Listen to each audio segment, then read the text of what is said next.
Današnji dan je en poseben dan, vreme je čudovito, lokacija naša je prečudovita.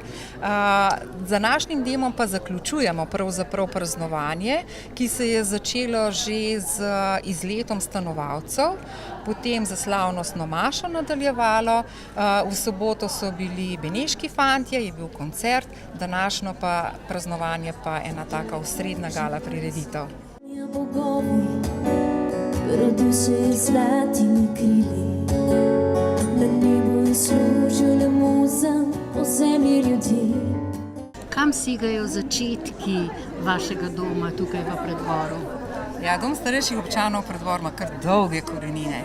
70 let nazaj se je vse skupaj začelo na posestvu gradu Turan. To je bilo posestvo veleposestnikov od 1408 so prvi zapiski tega posestva in ta posestvo je šel z rok v roko različnih veleposestnikov.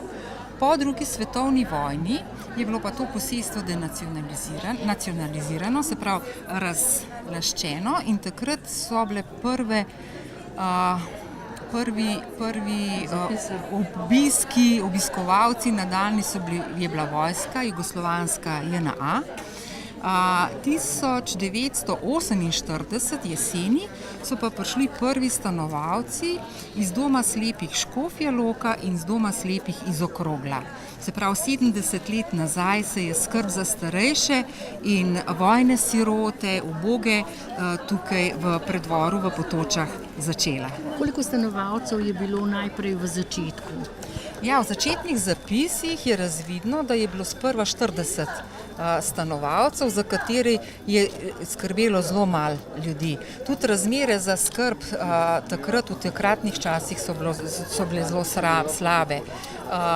Ni bilo vode, ni bilo električne napeljave, razbita okna, tako prvi začetki so bili nepredstavljivi za današnji čas. In koliko stanovalcev imate danes v domu? Ja, današnji čas pa šteje 233 stanovalcev, od tega 180 v Preddvoru, v Potočah in ostali so pa v Naklem, dom starejših občanov Naklo.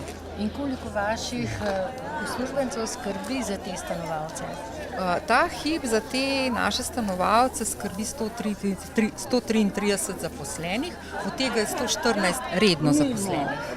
In kakšne programe izvajate za starejše tukaj v vašem domu v Preddvoru?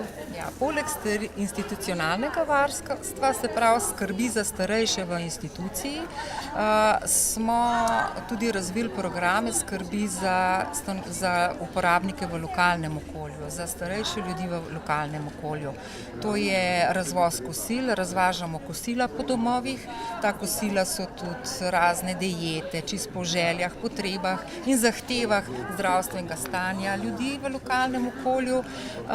Potem je pomoč na domu, se izvaja zdaj že zadnjih 10 let, tako v občini Preddvor kot v občini Naklo. Poleg pomoči v lokalnem okolju pa smo razvili tudi dnevno varstvo, tako v Preddvoru kot v Naklem. Se pravi, to ni oblika celodnevnega varstva, ampak tekom dneva, par ur, dopoldne, čisto po željah, potrebah in pa začasno bivanje. To pa pomeni, da se ne rabi še nedoločen čas institucionalnega varstva, ampak samo določeno obdobje, teden, 2 tedna do 3 mesece.